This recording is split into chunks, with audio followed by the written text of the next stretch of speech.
And we're going to talk about how to watch the sky and many other things. I thought I'd give a short introduction to Ayan. You were born in Sharjah in the United Arab Emirates, and then trained in London, and quite extensively, both doing an MA in painting at the Royal College of Art, and then continuing with a postgraduate at St. Martin's. And then you also trained in fashion at the Middlesex University. So what actually brought you to Stockholm, to sort of be working from Stockholm? You mean moving back to Stockholm? Yes. So I was in London for quite some time, 20 years, and it was definitely a very exciting time. But I think I just got back to Stockholm just around COVID. It was just before COVID and around Brexit.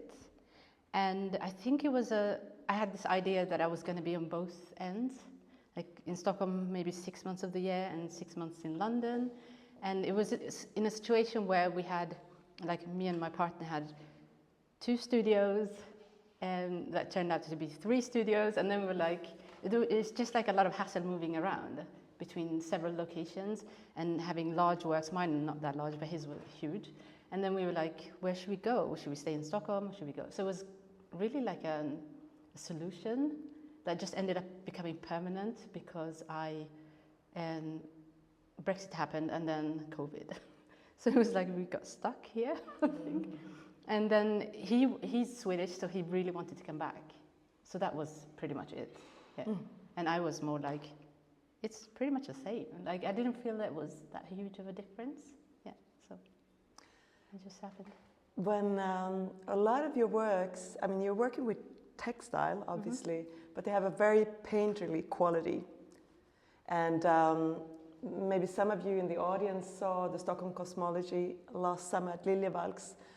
Ayan worked with the sun and these amazing sort of monochrome paintings that were almost like they had like a Mark Rothko type of feel, but they were in textile.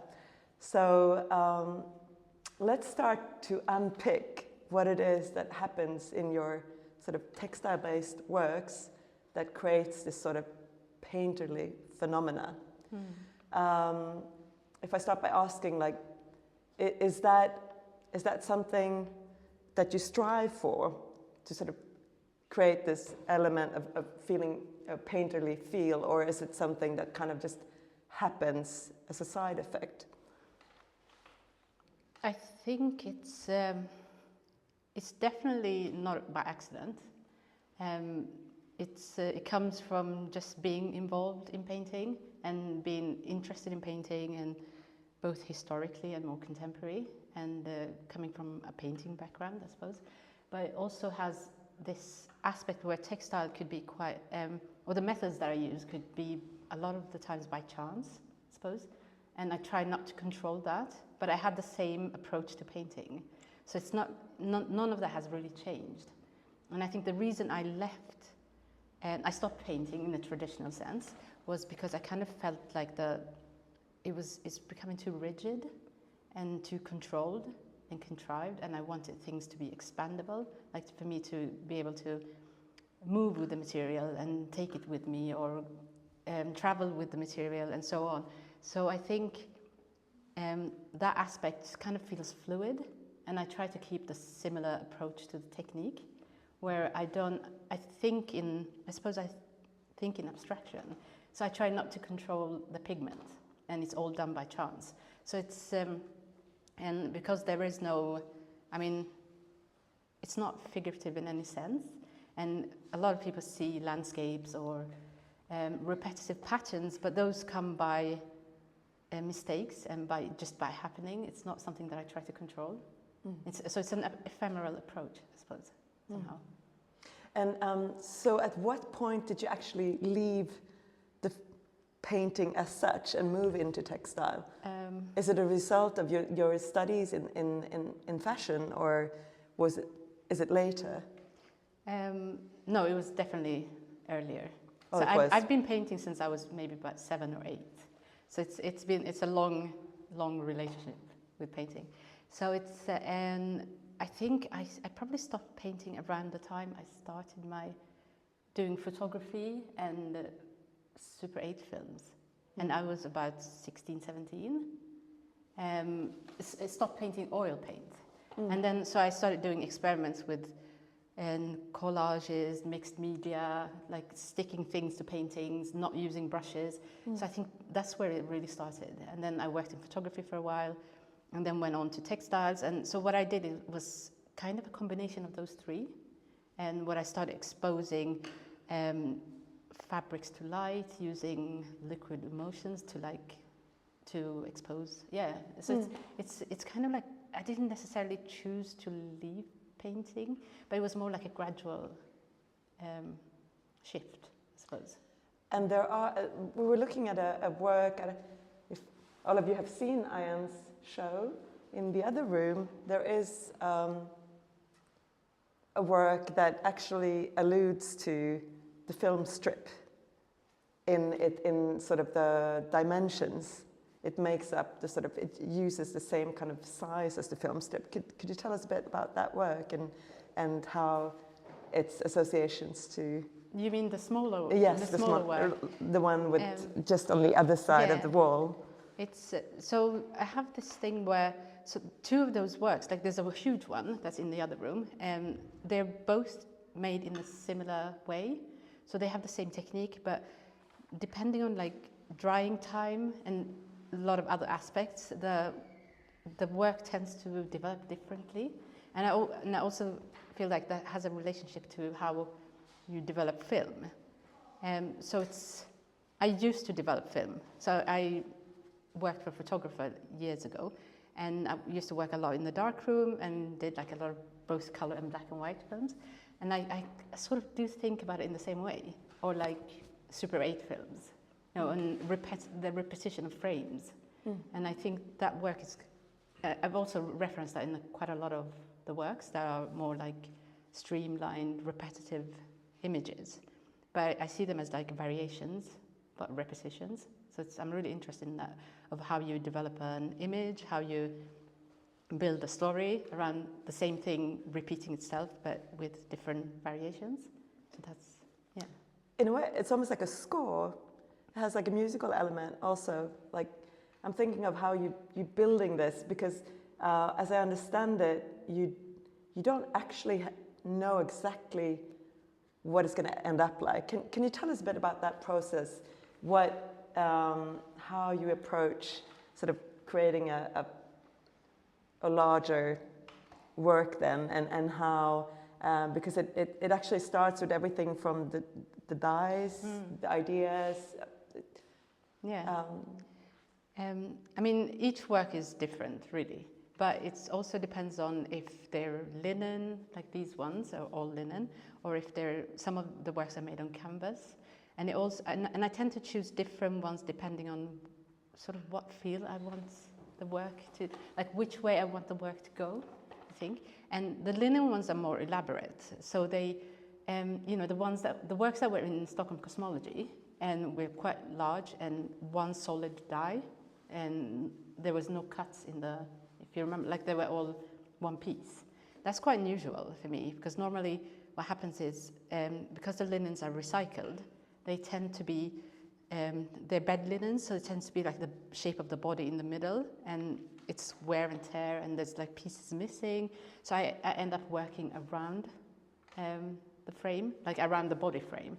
So it's whatever that's left over, and I recycle this till there's nothing left. So, for instance, this small work is the offcuts of the larger work. And so the larger work is the offcut of a previous work. So they just keep repeating themselves. And so in a way, it's not like you'd think like, oh, it's a smaller sketch for a larger piece. It actually goes the other way around. Yeah, no, exactly. So it's, and then I still have the bits from this one, which I don't know what I'm going to do with. But that's how it always happens. So it's... you end up with a miniature textile bit. Maybe. Yeah. Like I have kind of thought about maybe I can use the offcuts for weaving or something else in the future. So I tend to like save everything. and then try to recycle them back into, and any frames, like they're not the grey panels, but the more are pieces from a previous, like this one is I think 15 years old, like for instance. And so, and then I don't really plan the scale of the works. And that's why somehow they become really urgent last minute when it comes to the framing of them. Because they're really like, when you come to my studio, nothing is framed. They're just like these pieces on the floor or hanging on the, kind of pinned on the walls.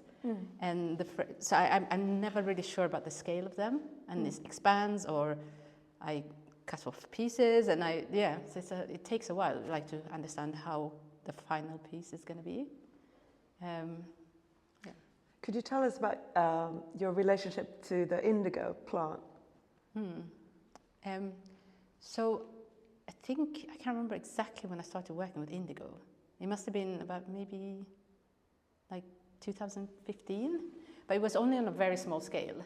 So I tried to, I went to the seed bank in Svalbard, which is where they storage seeds from each country around the world, like in case of a disaster. For instance, the war in Syria, what they did is, like, so Syria, for instance, deposited seeds into the bank, and then after the war, they took out 11 different seeds that were extinct during the war. So this is what the purpose of the seed bank. But I just went there for research purposes, and I remember really being drawn to the indigo, because it had such a, like, I didn't realize there was like 450 different types of indigo, and a lot of those were deposited into this bank. But then I was curious about, if I could grow any of these, and you're not really allowed to visit the seed bank even normally, but you're not allowed to, like, take anything out. So I had this idea, and with global warming, if I could try to grow the indigo in London. And so that's where I started doing it. Like, I first started to grow my own indigo, and then I went on a residency in Senegal, and we traveled around, and I was trying to find a specific type of indigo, and that everyone was saying, like, oh, it's really difficult to find. So we had to drive for about 6 hours, I remember, and up north, and then randomly on the side of the road we found these bushes. And so a lot of the indigo in this show comes from there. It's like from all those bushes in Senegal. So yeah. And so if we talk about this linen work, for example, so how, let's talk about how is it created? It starts with both the sourcing of the textiles and the dyes. But could you tell me a bit more, like, in that, like, early process of starting, of the gathering, before we get sort of into the process of the tying and So it's I mean, each one is different, I suppose. It all depends on where the material comes from, and they could be anything from the Dead Sea. So there is mud from the Dead Sea, and in the other room there's clay from Somalia. And so there's a lot of different locations, but I'm mostly interested in them for historical purposes, environmental purposes, or it could be, like, I wouldn't say political, like, but it has, that clay has a relationship to the people who live there, or the area. It has some sort of, like, an effect on their history or the environment they live in. So there's so many different reasons. Like, there's salt in some of the works that I went and collected because I was specifically interested in how this is like the saltest lake in the world, but for some reason it was all kept intact till quite recently when they started, like, shoveling a lot of salt. So when you, like, this is in Djibouti, so when you travel to this location, all you see is, like, all these trucks leaving with this salt that was just there, and now the lake is about to disappear because of, and so I'm really interested in these materials, but I also know how these materials do work together. Like, they have a technical effect on the pigment. It's not random. It's like, so there's that aspect, but also, so I could have used table salt, let's say that, but I'm more interested in the history behind the salt. So there is a lot of that, like collecting and sourcing the materials. But for instance, the clay from the Dead Sea I've had for over, I think since 2013. So I can use this material for ages, depending on, and I bring them back into the circulation of the different pigments. Yeah, so there's a lot of sourcing and growing sometimes. Because at this moment, sort of in the art world, a lot of artists are moving from figuration to abstraction, and sort of I know artists that are burying the paintings, or are a lot of the textile work are also in different ways sort of have many more added sort of layers besides just the work of the hand in sort of this turn of what's happening with the climate. But you've done this for quite some time. How long would you say you've worked with the elements of sun, salt, water? I think it's maybe since, like, if I think of the first proper work that I felt was like has a really strong relationship to what I'm doing now. So I think one of the earliest works were trying to make like camera obscuras, building a 2-meter box in a field and then exposing fabric to light through a pinhole. So it's like almost like a pinhole camera. Like, so the fabric was inside the box and the light would expose the fabric. So that, I think, and that was in 2007. And I think gradually they have become more the sun-bleached works, the dug-down works in 2010, 12. Yeah, so probably since 2007, I would say. And I think the more sewn-together pieces just developed from those pieces becoming more and more deconstructed. So, and having just more and more material. So that's there, and then just try to recycle that material into new works, and then, yeah. So it's, I would say, from 2007. Yeah. And I know you have a background sort of also in the fashion world or industry. You worked with Vivienne Westwood, so the queen of punk. What did you sort of draw from that experience of working with Vivienne? I mean, I was much more, I suppose, I mean, fashion is so broad somehow, and I think you could definitely go into, be interested in the technical aspect of it, or maybe like more the design aspect of it. So I was really interested in construction, and I suppose in tailoring, and that's how I find her interesting in that sense. But she also is very environmentally keen, and I think that's definitely a relationship that I think that's how I feel I relate to her work. Like, she's an activist, and but I think that's also where I very much got into the whole aspect of recycling my material, like, and just thinking of the impact that your work has on a bigger scale. I suppose there's insane work ethic as well that comes with fashion that I never like saw in art, I have to say.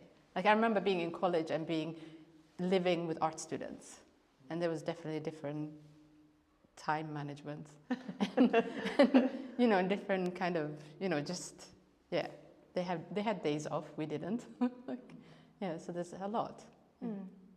But I think that like punkish element Yeah. of Vivienne Westwood, there is something of that in your work as well. It has the kind of like, there's something uncompromising in what you do. I agree. But I think that also has to do with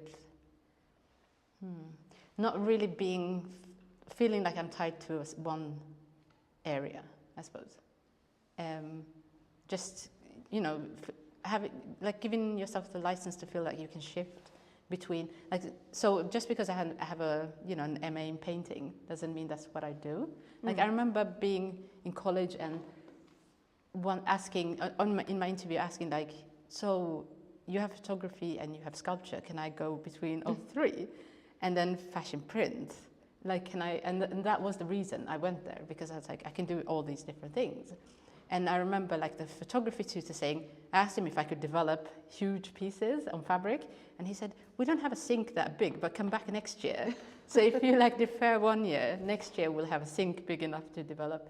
So it was that idea of like never really feeling, and you had to like agree to anything or compromise on anything or choose one area, and you could still do all of those elements and still contain it within a painting maybe, or something. And I think Vivian is kind of similar in that sense, that all of this, like, it can be tailored, it can be funky, it can, you know, and still be fashion, or still be, I suppose, because clothes is different though, because it's supposed to be commercially viable and all of those. So yeah. Yeah, she has such a strong political element in the work. Yeah. And your works definitely have a sort of political vein, so to speak, but in a kind of very maybe more. It's not so sort of that, like, it's not the first thing you think of maybe seeing your works. And also as a curator, of course, now so much has been done already, so much has been said. And also kind of a fatigue, I think, in the audience of like the political aspects of art. It still doesn't take us anywhere. And as a curator, I'm more drawn to painting or sort of abstraction in art that I was maybe previously, because of maybe also what an artist might find or discover through the more intuitive aspects of art making. And sort of that's one aspect that interests me in your work, sort of the ways that you sort of set out on this journey of like setting out a course of something that you'd like to discover or explore, and then not really knowing where it's going to take you at the end of that journey. Perhaps we can share with the audience a bit about your work that you did at Liljevalchs in the cosmology that has to do with a sort of an abandoned house working with the sun and actually bringing forth those works. I think, so my work in Stockholm cosmology was one room of this large-scale abstract works on textile that were all different colors. And I think the color wasn't like the most important aspect of it, even though.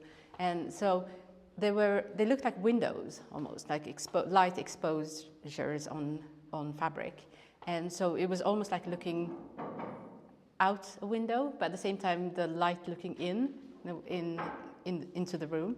And they were all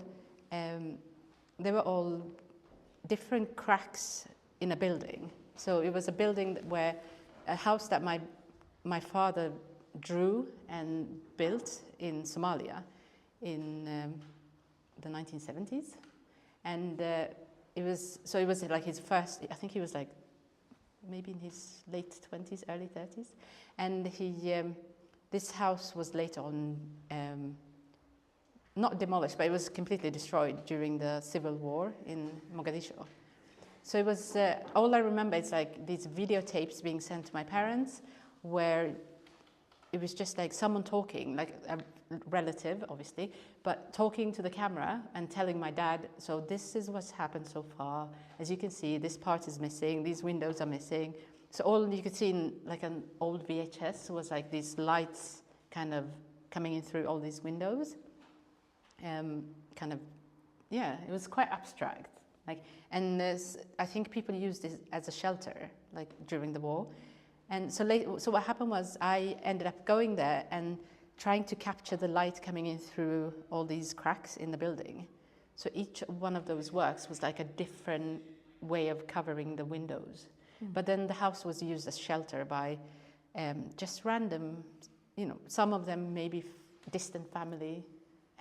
So it was like a way to shelter them from the rain, but also to kind of like just block the gaps that were in the building.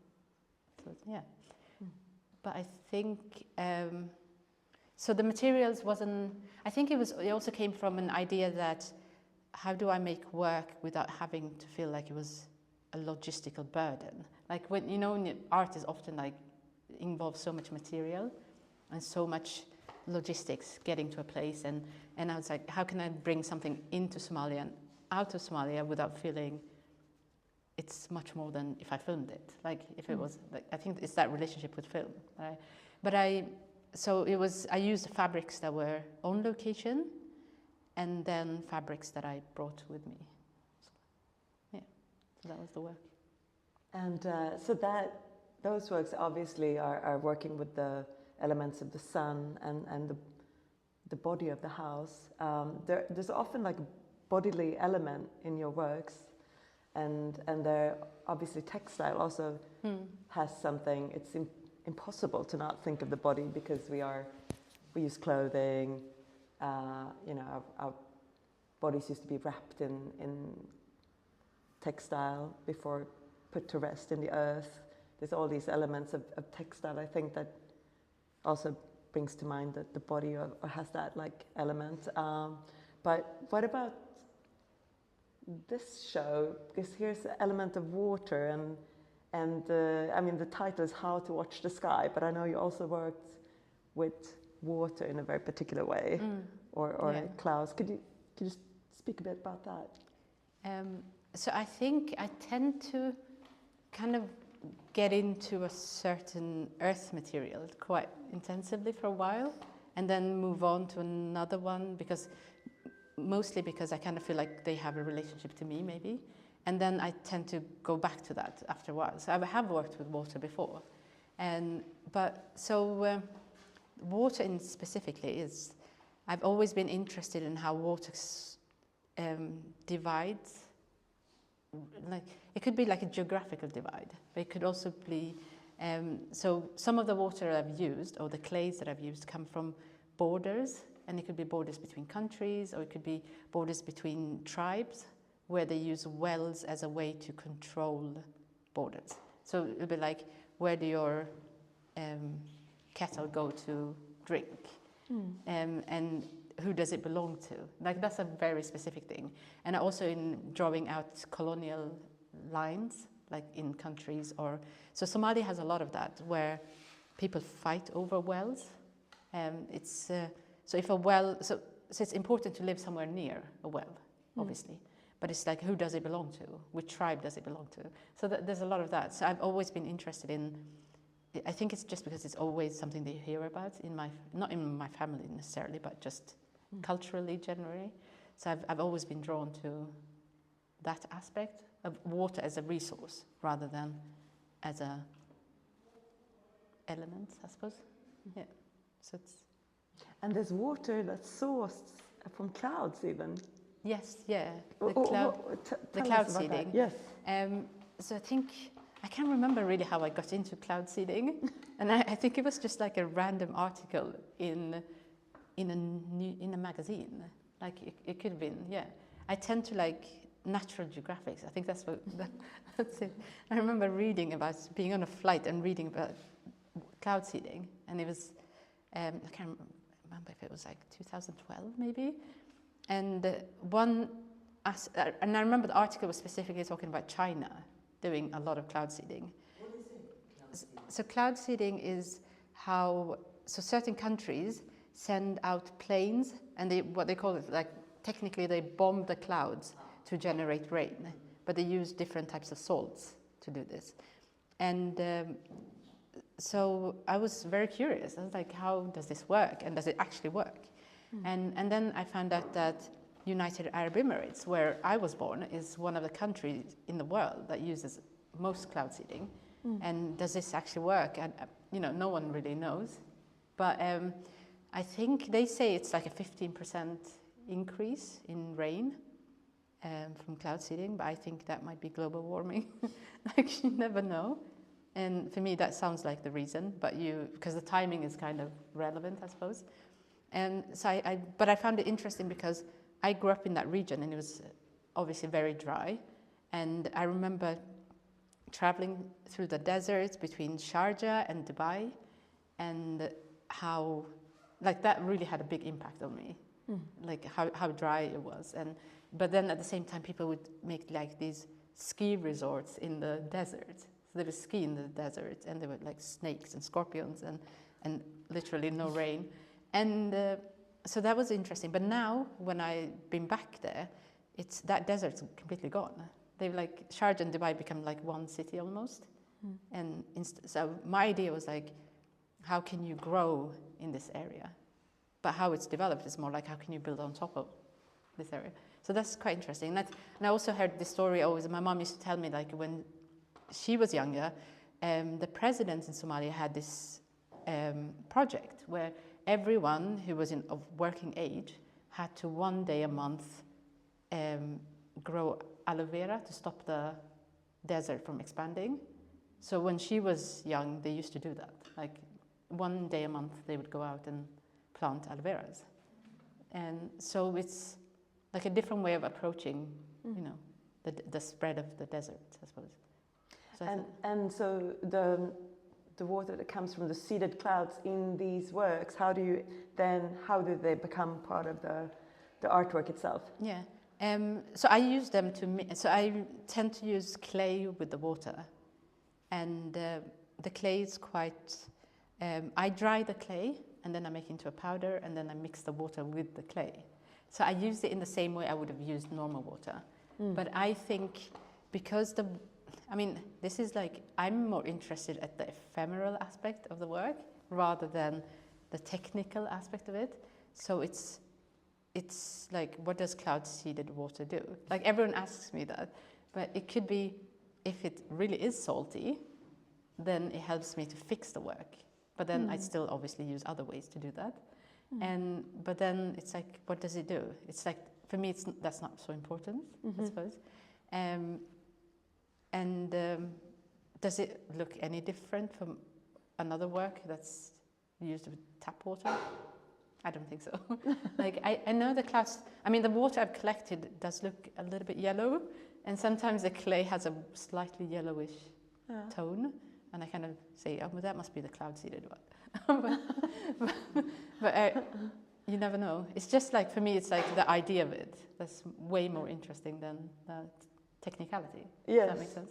I keep thinking that we're sort of approaching midsummer. I'm sure many in the audience have like picked a couple flowers and put them under their pillow before having a night's rest during midsummer to dream about a potential love affair. And there's something about that in your work, the way this kind of like dreaminess of sort of, can we catch it, sort of? It's almost like a dream catcher.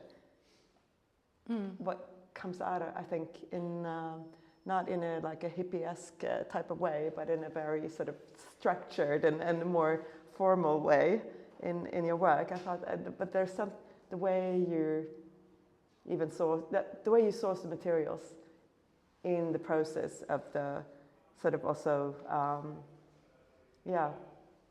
in the creation of the works. Yeah, it makes me think of, because I know you also, I mean, it's not just the indigo. You use other herbs as well, or flowers. Other flowers. Marigold, for example. Yes, yeah.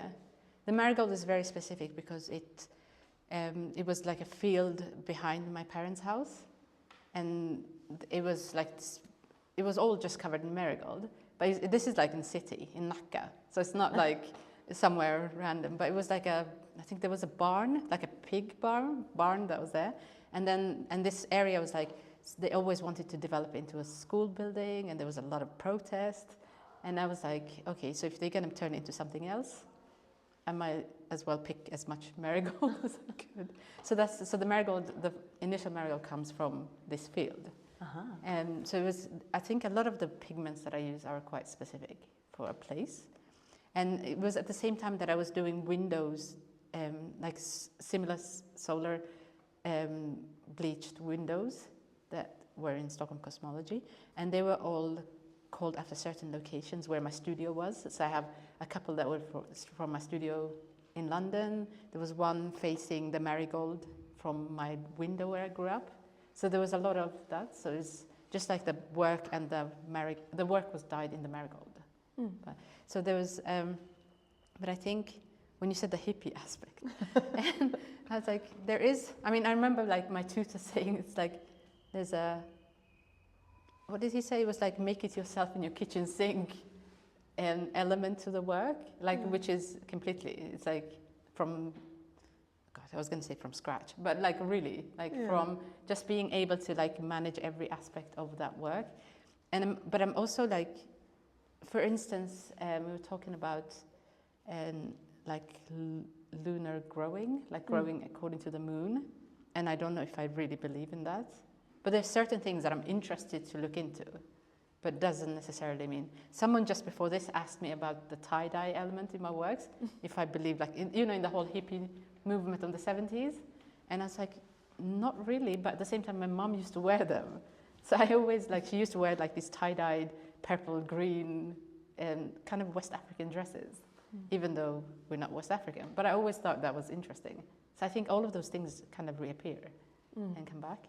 But definitely, there is definitely a hippie aspect, I would say.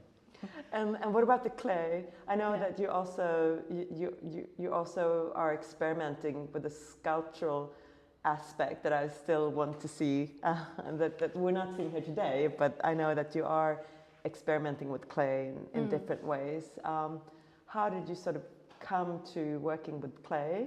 I mean, we've talked about the water element because clay and water are obviously one. Yeah. But so the earthiness and clay and soil, not just the pigments, but the actual clay in art making. Yeah. What's your relationship? I mean, the first clay that I made was probably ceramic, and it was in my foundation course my first year in college in London. And I remember my tutor pushing me to do ceramic, and me going thinking it was too crafty somehow. And I was like, no, I think I want to continue painting for a while, maybe see where that goes. But so that was definitely the first time I made clay pieces. But and then there was a big long gap in that. But then I think the first clay was when I dug down. It wasn't more.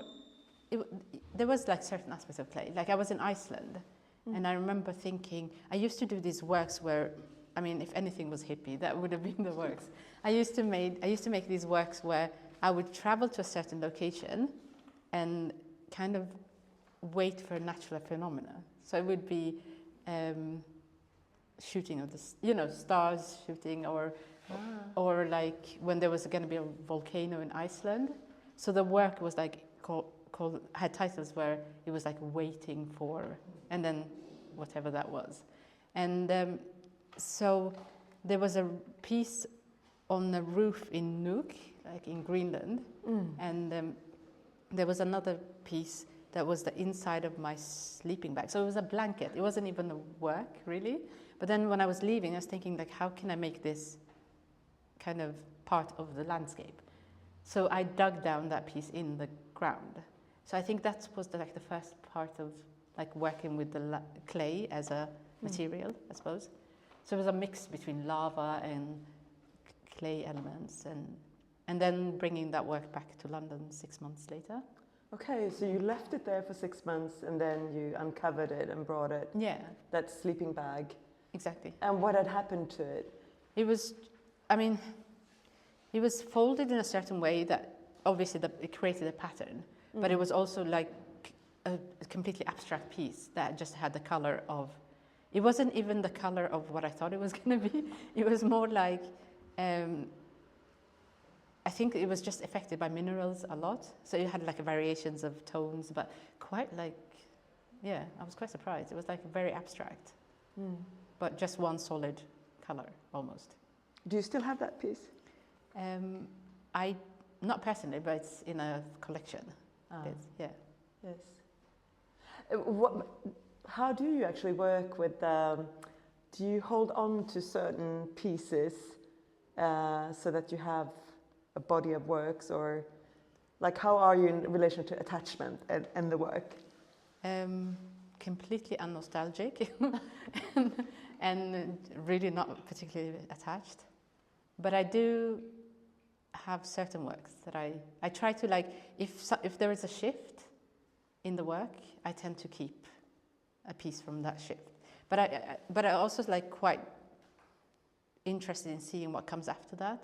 So I'm always okay, that was interesting, but what's next?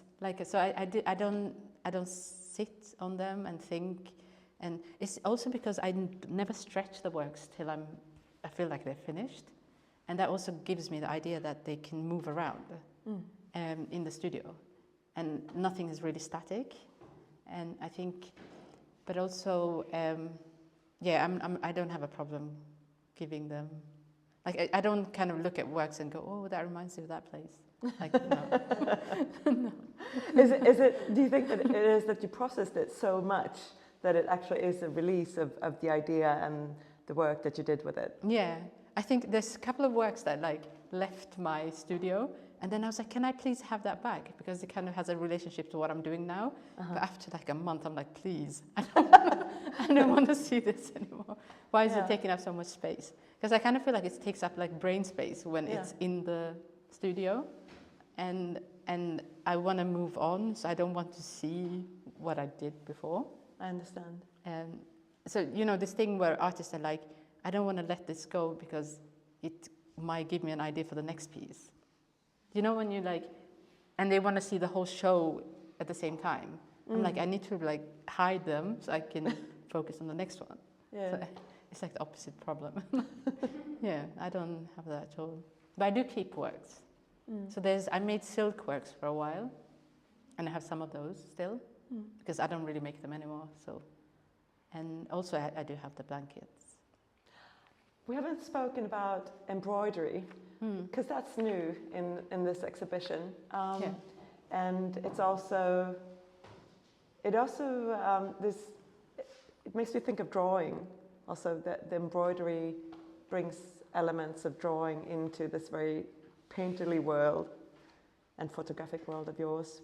Tell me, how did this come about? Because you worked with embroidery in sort of the ready-made way of like found textile, but what made you want to work with embroidery? So I think this is the first works that I've embroidered, but at the same time I've been thinking about it. Like, it's one of those things that I've been kind of processing for maybe 5-6 years, and had this idea that I want to do this. And it's very specific, the embroidery. It's like, it references plants that used to live in the desert but no longer exist, or on the like just about to maybe become extinct, and also similar plants that are in the sea.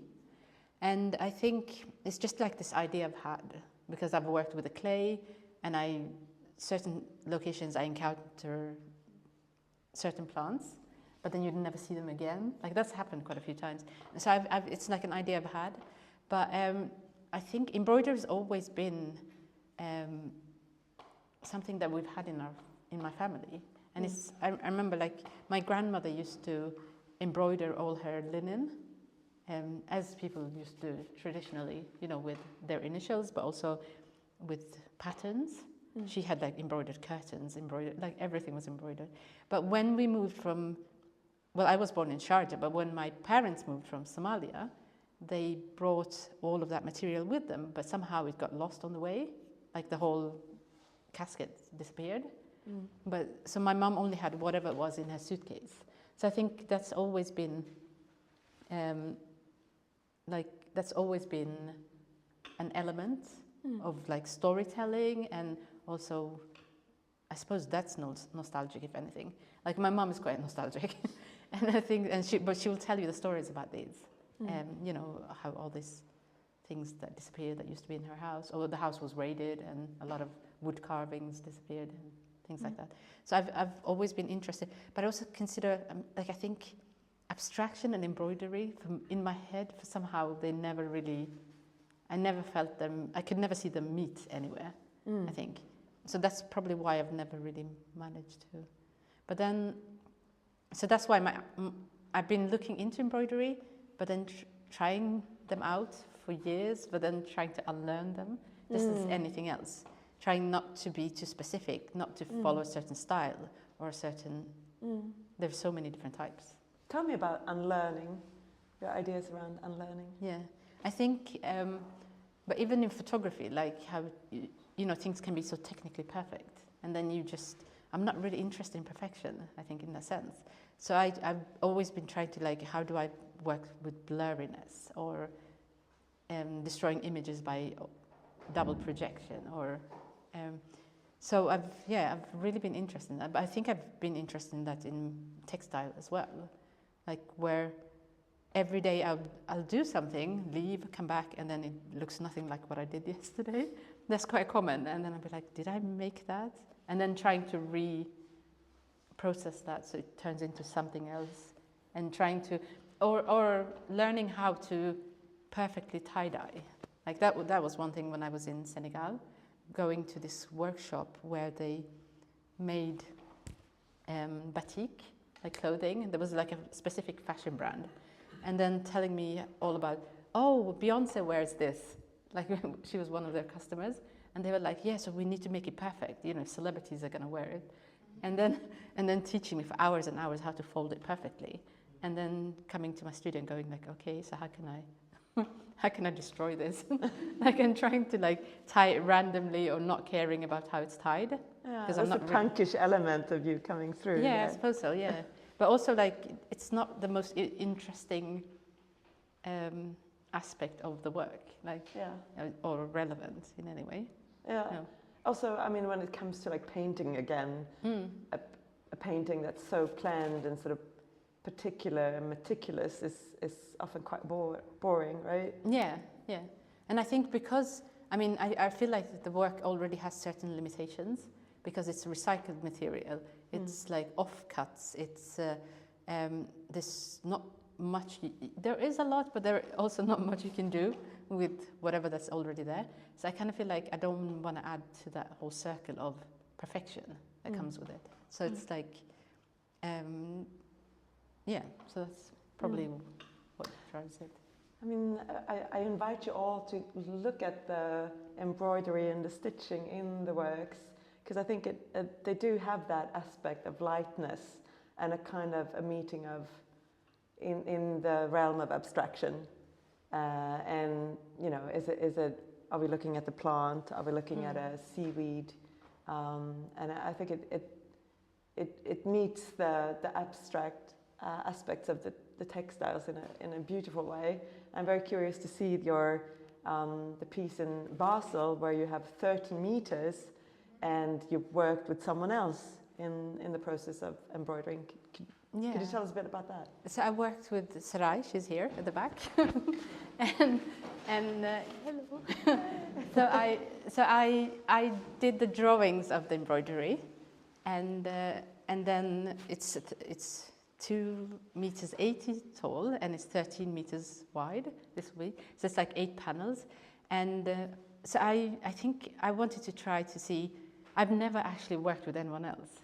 Like it's the first time. I'm such a like. It sounds like I'm a control freak, but it literally is like I need it in a certain way, and I don't. I think other people tend to be quite perfectionist and quite careful with your material, but I'm not at all careful.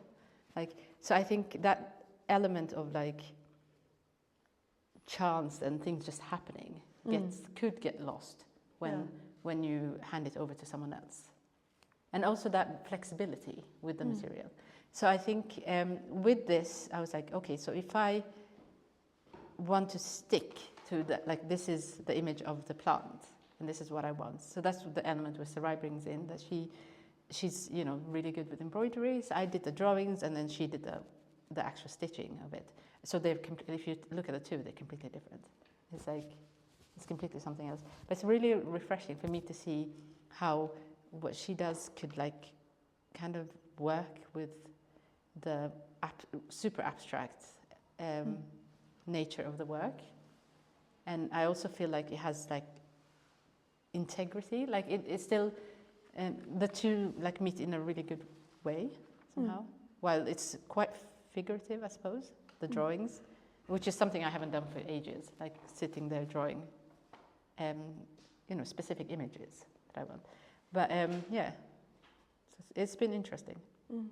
One element of your works that we're seeing in this exhibition also, I keep thinking like, am I tasting salt? Like, are you working with salt, or is it because it's almost like a sensory experience of like a taste when I see your works? This is interesting. Yeah, there is definitely salt. Yeah. Yeah. I mean, I don't tend to put salt in because it's such a normal thing in the works.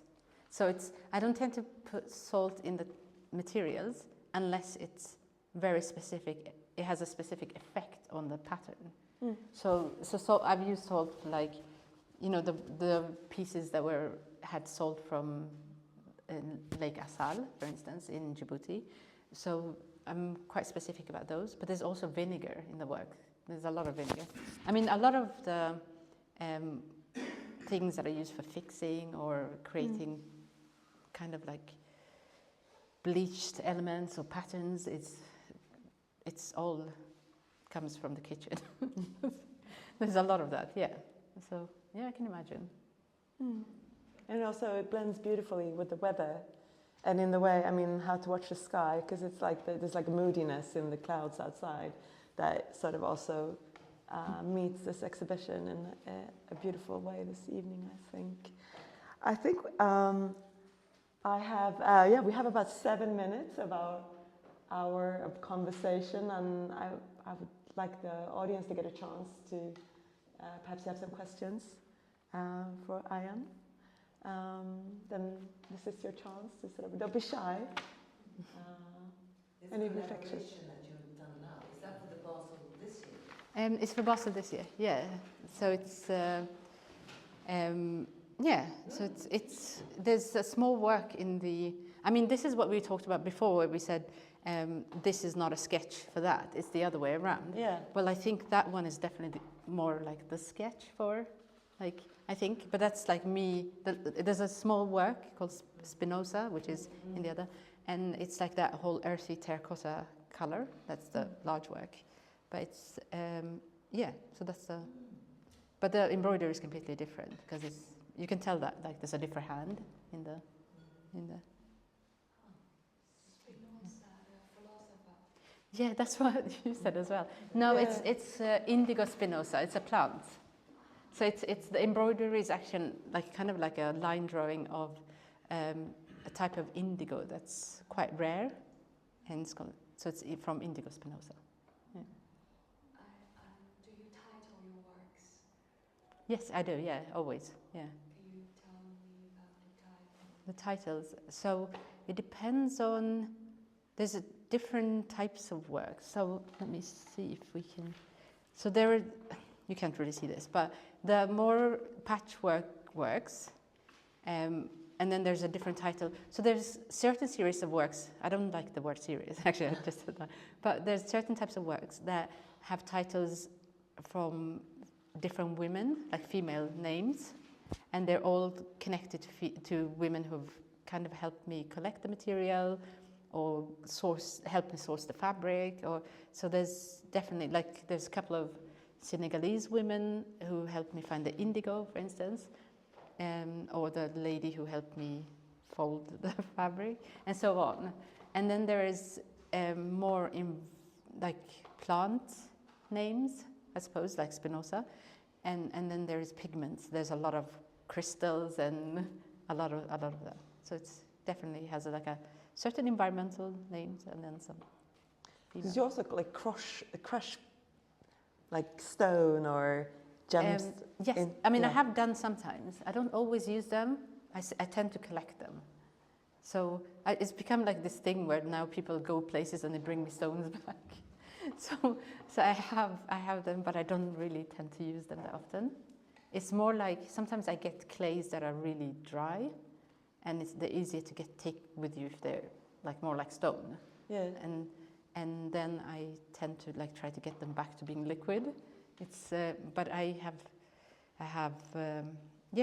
like a artist friend who brings me like certain crystals from Iceland, who are the same age as her birthday and things like that. Like there's a lot of that. Yeah. So it's yeah. Do we have any other questions from the audience?